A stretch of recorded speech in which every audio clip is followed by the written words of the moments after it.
has some things to say to the Atlanta Falcons. The Atlanta Falcons, of course, trading away Matt Ryan to the Indianapolis Colts. We're going to break it all down, and Luke's going to go off on today's episode of Locked On NFL.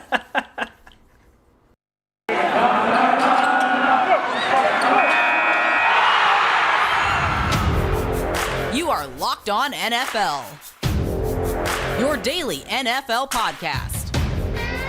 Part of the Locked On Podcast Network, your team every day.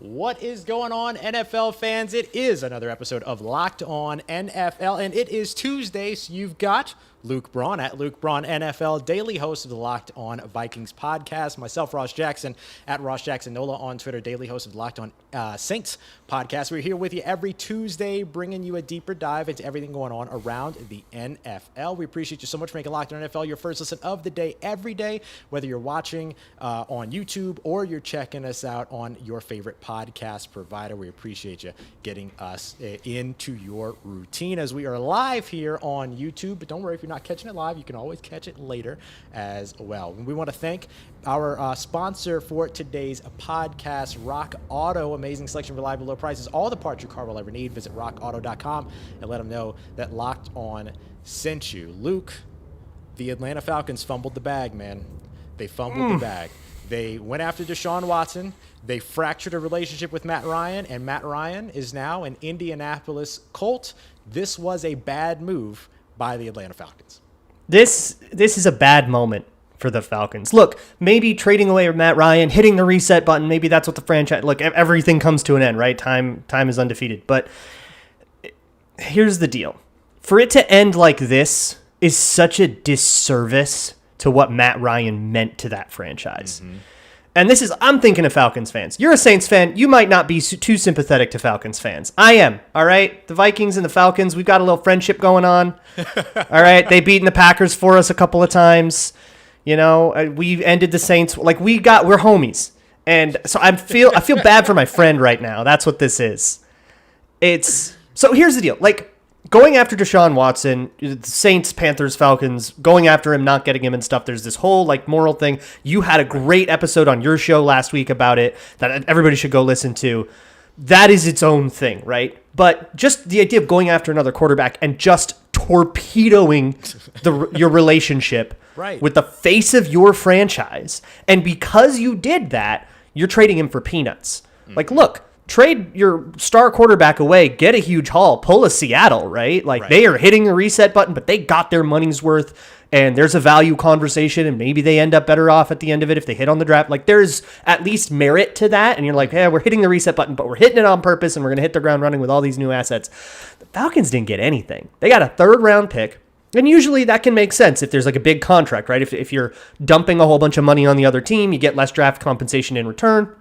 You're getting something back. You're just getting money instead of picks. It's just a different kind of currency. They aren't getting money either. They save a total of $9 million on the 2022 season. They eat a $40 million dead cap hit. And the Colts get Matt Ryan for 2 years under $25 million in cap hit. Like, that's a contending price. For a third-round pick. For a third-round pick. And the only reason that was possible is because you blew it. Right. And you ruined the relationship. And so now you have to eat terrible value. Your reset starts like suffocated by this terrible dead cap hit. You have no roster to speak of. I mean, Aaron Freeman at Locked On Falcons has this whole Name 5 Falcons thing. Can you? I can't. Name 5 active Falcons who are allowed to play for the Falcons in the 2022 NFL season. I cannot do it. Right. And they are just stuck in hell with an absolute wasteland of a roster and no assets to fix it. It's going to get dark in Atlanta. And it's such a shame that, 14 years of Matt Ryan? Mm-hmm. They get to one Super Bowl. The thing happened. And that's the best it gets. Yeah. And then they turn around here in 2022 and blow another lead. Because they were actually in the lead in the conversation for most people when it came to the idea around landing Deshaun Watson. They go from landing Deshaun Watson to possibly starting Marcus Mariota in 2023. and 22, or Josh Rosen or Felipe Franks. Like those are your guys right now at quarterback. If you're Atlanta, where you had Matt Ryan, like you were fine, and you could have gone into the draft and then drafted a young quarterback, had him behind Matt Ryan for a year or two, and kind of done it the more traditional way. But now you just kind of torpedoed into a rebuild that you probably should have already started. And I feel bad about all this from a little bit of a perspective as well, because Terry Fontenot, who's the general manager there, is a New Orleans Saints guy. Like he was a career-long New Orleans Saints front office member, and then he went to become Go ahead. Is he a sleeper? Come in 2 years later, trade away Matt Ryan, torpedo the franchise. What's the first thing he did? Trade Julio Jones? Is he a sleeper? I will not confirm nor deny Luke's report. Okay, I will not buy into this. Belichicked him. But it's wild, isn't it? Like goes to this rival team, and then all of a sudden, like Julio Jones is out. Calvin Ridley's getting suspended for gambling. We had a great conversation about that episode 2 weeks, or that whole situation on our episode 2 weeks ago. They go after Deshaun Watson, which creates all of this turmoil in any fan base where you're going after Deshaun Watson. They sever a relationship with Matt Ryan to the point where they have to trade him away for a 3rd-round pick, and the Saints got 2 third-round picks out of it. It's a wild situation, but I feel bad because now I feel like everybody's going to be looking at Terry Fontenot, myself included, and going, hey, are you ready to be a general manager here? Because so far, not really. It's not looking very good for him. There's no way, right? It's one thing if your plan, you're going to do the Ryan Poles thing, like what he's doing in Chicago. His plan is to come in. This is a broken mess. Let's scrap it for parts and let's build something with focus. And let's do that, right? Okay, there's your plan. We'll see how it works, and we understand. We'll be patient with it and stuff. But whenever you're delaying the start of that, if you want to rebuild, do it. But if you're delaying the start of the rebuild, it's a bad rebuild. Falcons fans don't deserve to wade through the marshes that they are going to have to wade through. They deserve better than what the Falcons have done here.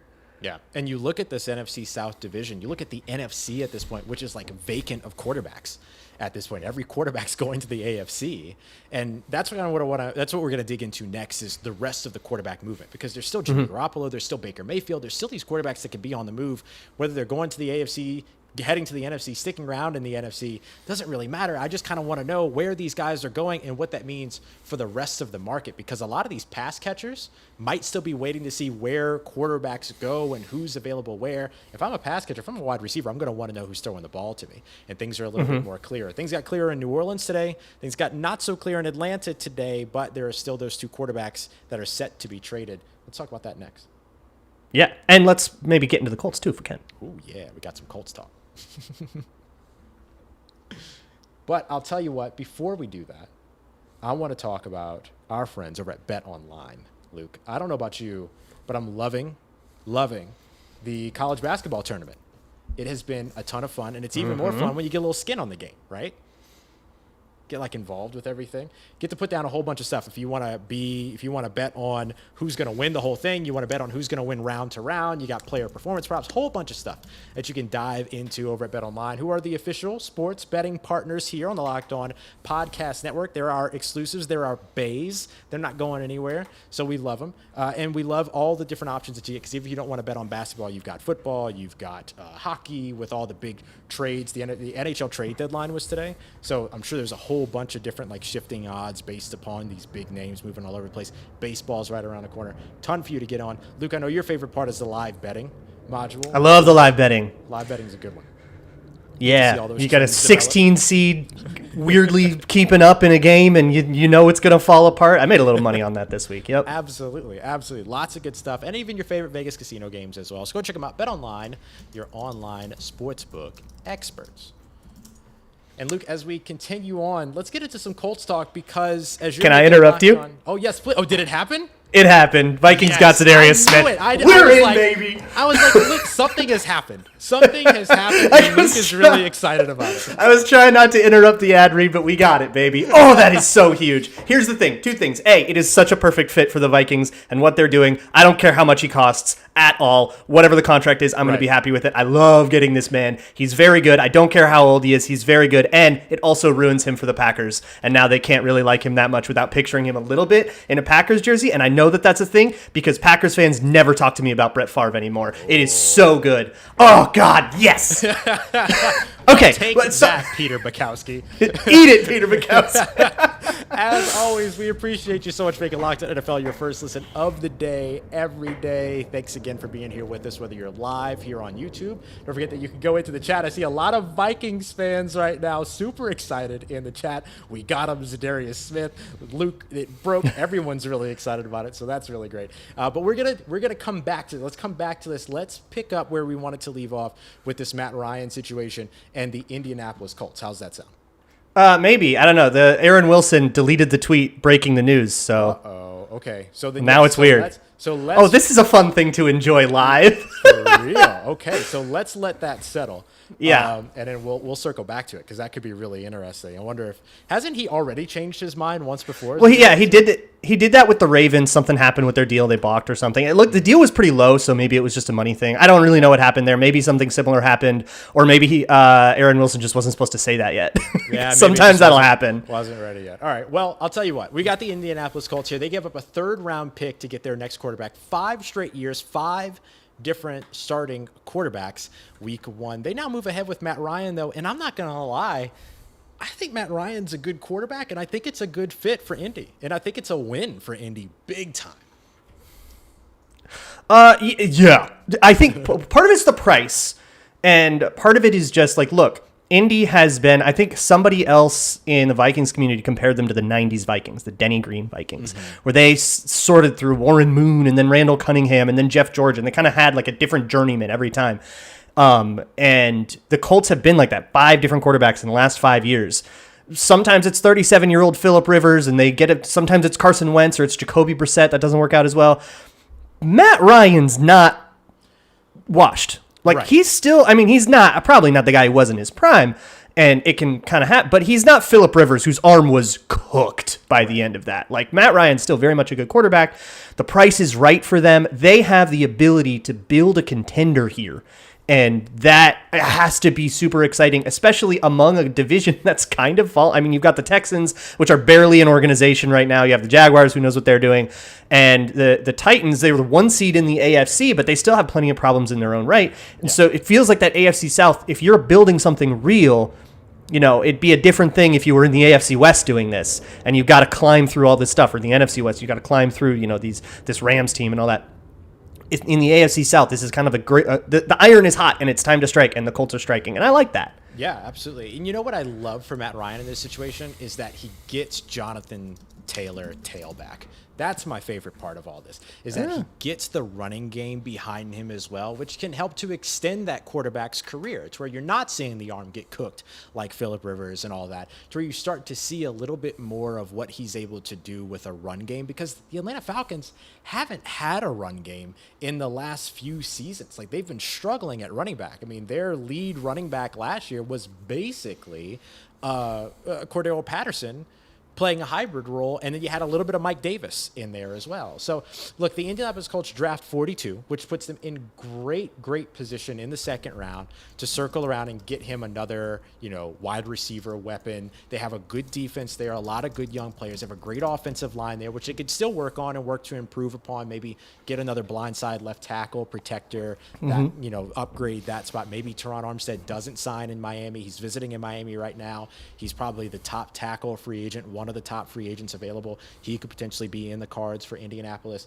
So I think you find that protection, you find him another weapon that pairs along with Michael Pittman. You'll see exactly what goes on with T.Y. Hilton. But I think that in all of that, you have a really good team that needed a quarterback, because they didn't, I mean, look, Carson Wentz wasn't it last year. Like, Carson Wentz was carried by Jonathan Taylor the back half of the season. If we're being completely honest, like, the guy was just not the guy. So then they trade him away to Washington, and then they make a move on a 3rd-round pick, flip one of those 3rd-round picks, or the 3rd-round pick from this season, to bring in Matt Ryan. I think they upgraded big time, and I think they can continue to upgrade around the offense as well. So yeah, I like no. it. I love it for the Colts, and I've been very critical of the Colts, mostly because, I mean, I was really critical of the Grigson years where they had this terrible roster and it kind of did Andrew Luck so dirty, and it feels like they've always just been trying to climb out of that hole. And right now they basically have a free year of contention funded by the Atlanta Falcons. Go take it. Yeah. Yeah, absolutely. And now there are these other quarterbacks that are set to be on the move. We've now seen Aaron Rodgers stay in Green Bay. We've seen Russell Wilson traded to the Broncos. We watched Deshaun Watson get traded to the Cleveland Browns in one of the most uncomfortable sort of situations I've ever been a part of. We see now Matt Ryan traded to the Indianapolis Colts. Baker Mayfield, who is still a Cleveland Brown at the moment, he requested He'll go somewhere. Yeah, he requested a trade. They told him we're not honoring that, and then they landed Deshaun Watson, and so clearly they're going to be moving Baker Mayfield. And then Jimmy Garoppolo has consistently been the talk of, the San Francisco 49ers moving him. I don't think Jimmy Garoppolo gets moved until the draft.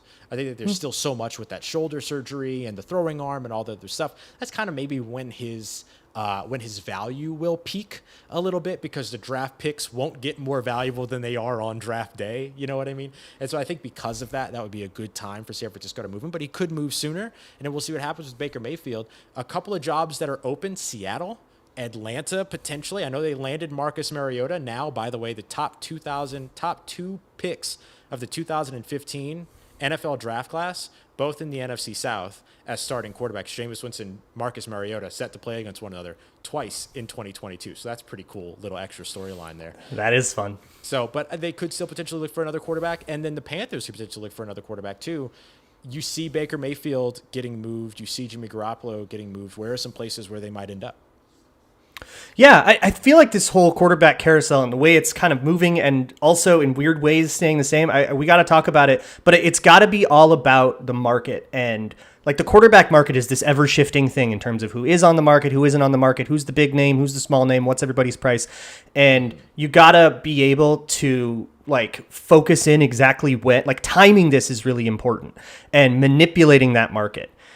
But there's another market that you can manipulate from the very comfort of your own home, and that is the car parts market, where you can order something on RockAuto. Let's say you need a part for your car, right? You need something new. Come on, that was phenomenal. That was good. That was so You did not see that coming at all. No, I thought you were making points, and now you're making I will points. circle back to that. And I really yeah, go for it. But go to rockauto.com, order the part that your car needs. Don't just let the mechanic buy it for you. They're going to upcharge the hell out of you because they know that you don't know better. But that's the thing. You do know better. Go to Rock Auto. Why pay 30, 50, even 100% more for the exact same part from the exact same factory when you can get it delivered right to your door, bring it to the mechanic, say, I just pay it for the labor. Most mechanics will do that. Or if you just need like random stuff for your car, like windshield wiper fluid or jumper cables, you should all have that in your car. You can get all that stuff, anything you get at a brick and mortar auto shop, but you can save a little bit of money by cutting out that middleman and just go to rockauto.com. They're a family company. They've been doing this online for 15 years. You know you can trust them. So head on over to rockauto.com, and whatever you buy, just make sure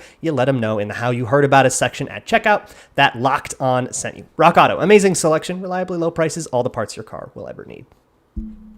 All right, Luke, you and I were at Super Bowl Radio Row together. When we were there, we talked to several analysts across the NFL, even some agents, people like that talked to us about how the NFL quarterback market this offseason was going to be an absolute frenzy. But then we heard Josh McDaniel commit to Derek Carr. We heard the Packers and Aaron Rodgers were working on a new deal that would make him the highest paid quarterback in NFL history, so on and so forth, right? All these sort of pieces started to fall into place, and it looked like, well, maybe this quarterback wasn't going to be or this quarterback sort of carousel, if you will, wasn't going to be as interesting after all. Now, and then it was an absolute frenzy. Like, it's a free-for-all. So, as we mentioned, the two remaining dominoes to fall, if you will, Baker Mayfield, Jimmy Garoppolo. Where are some places that we could potentially see them land if they're traded, respectively, from the Cleveland Browns and the San Francisco 49ers? Yeah, and like there are some teams that seem to have committed to their deal that could have been in the market, but now I guess they've decided that they aren't, like the Saints and Vikings, our two teams. Saints did Jameis Winston today. The Vikings did Kirk Cousins a couple weeks ago. They're not going to be in on it, right? But I could still see like the Panthers making a push. It seems like the Texans, as much as I've always thought of them as a QB needy team, they're giving Davis Mills a shot, and they also kind of understand, I guess, that they're in like their 9th lame duck year, so of 20 years of existence or however much it's been. So like it's rough out there for Texans fans. But it doesn't seem like even though Baker Mayfield to the Texans would make a lot of sense, he's got to be better than Davis Mills, right? Right. You got to wonder if maybe they're interested in the rookie class because they've got pick 3 and 13 overall. Maybe. That's the thing. I don't know. Yeah, very, very possible. So like thinking through those, I don't know. It's more about, for me, what's the market like? And right now, Jimmy Garoppolo, if people are too afraid of his shoulder, they want to wait for the draft, he's not really an option. So Baker Mayfield's like the only quarterback, and that's going to make you think about things a lot differently. The Falcons just got Marcus Mariota, but are they going to roll in with Marcus Mariota, who hasn't been a starter in 2 years, or somebody? Or will they make a competition here? Will there be a quarterback competition? Or what about a team that will go out and draft one of those quarterbacks? I'm struggling to think of one right now, but then we'll have Baker Mayfield compete with that rookie. So that's where I'm trying to think. But right now is the time for the Browns, because Baker, if you don't count Garoppolo, Baker's the only one. So you can sort of jack up the price on teams saying it's either this or nobody. Yeah. I have an interesting potential landing spot for Baker Mayfield. I don't know if it entirely makes sense.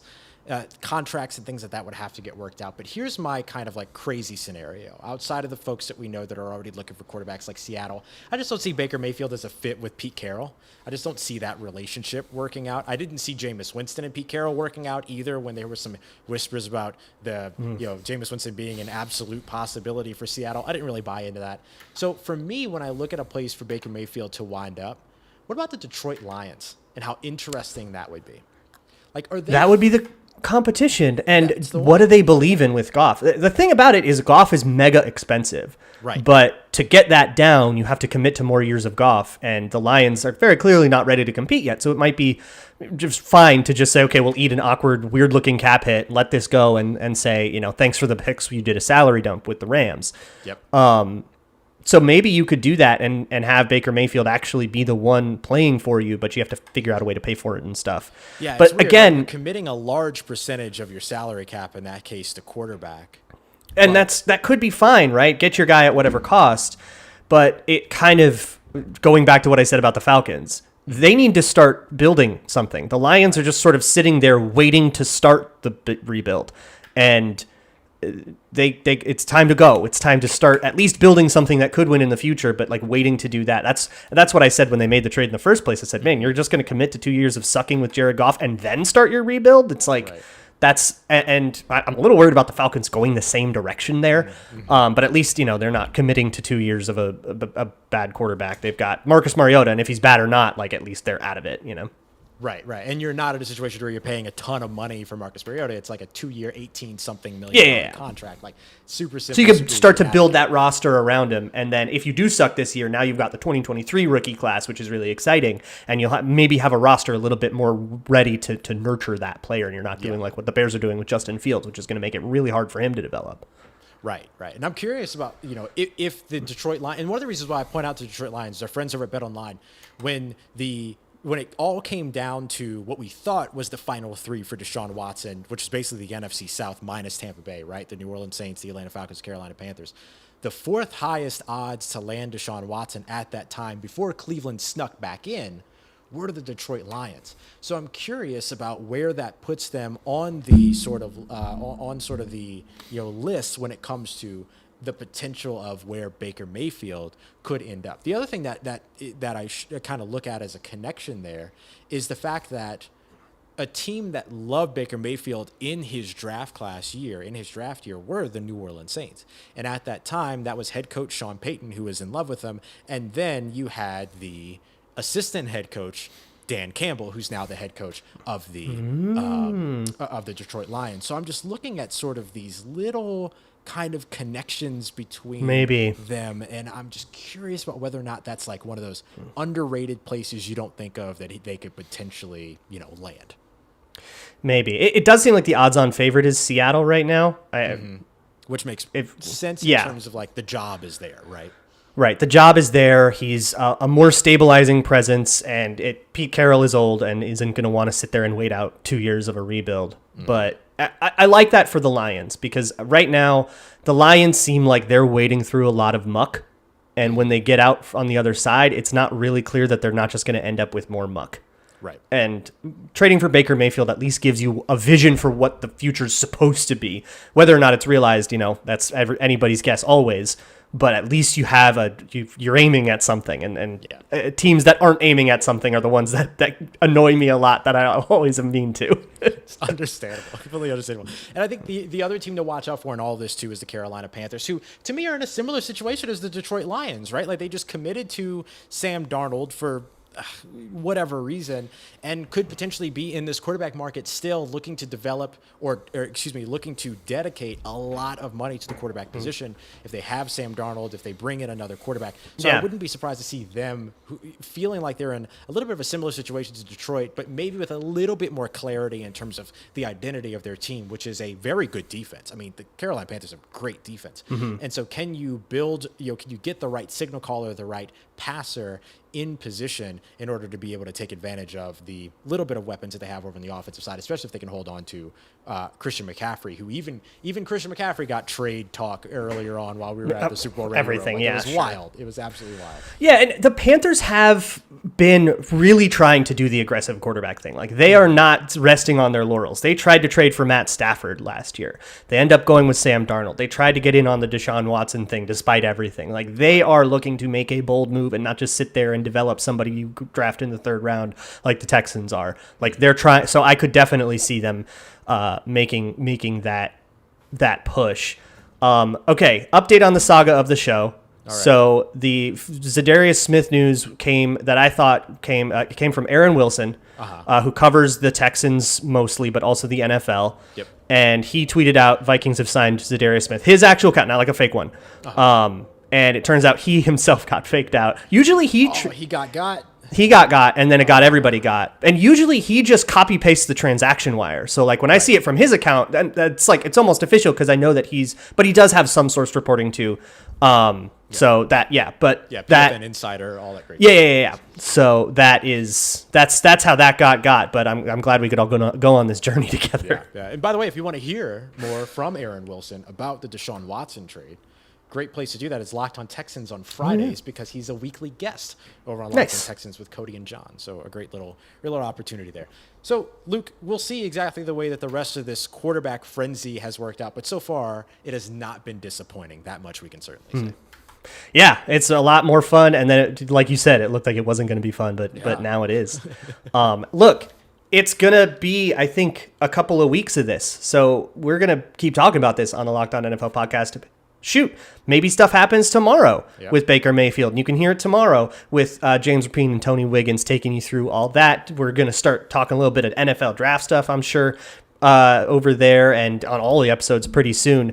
You can, of course, find the Locked On NFL podcast on YouTube. If you're more into the draft, go listen to the Locked On NFL Draft podcast. For Ross Jackson, I'm Luke Braun. Thanks for coming in. Thanks for watching live. If you're one of the people watching live here on YouTube on Locked On NFL, we will see you all tomorrow here on the Locked On Podcast Network. Free and available on all platforms. Your team every day.